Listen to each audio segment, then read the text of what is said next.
গণঅভ্যুত্থানে দেশপলাতক শেখ হাসিনার পুত্র সজীব ওয়াজেদ জয়কে অপহরণ ও হত্যাচেষ্টা মামলায় ঢাকা মেট্রোপলিটন ম্যাজিস্ট্রেট আদালতে আত্মসমর্পণ করেন সাংবাদিক শফিক রেহমান।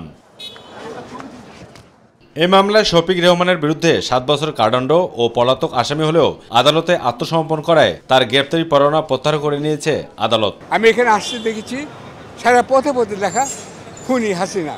তিনি শুধু মানুষকে খুন করেনি, তিনি বিচার বিভাগকে খুন করেছেন। এইটা আপনার মনে রাখতে হবে।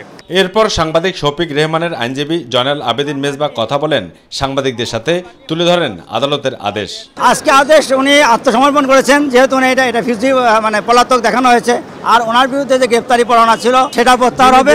এছাড়াও গেল 4 আগস্ট ছাত্র জনতার আন্দোলন চলাকালে খিলগাঁও তালতলা এলাকায় পরিবহন শ্রমিক সোহেলের উপর গুলি চালিয়ে হত্যাচেষ্টার অভিযোগে শেখ হাসিনা, ওবায়দুল কাদের সহ 79 জনের বিরুদ্ধে আদালতে মামলা করা হয়েছে।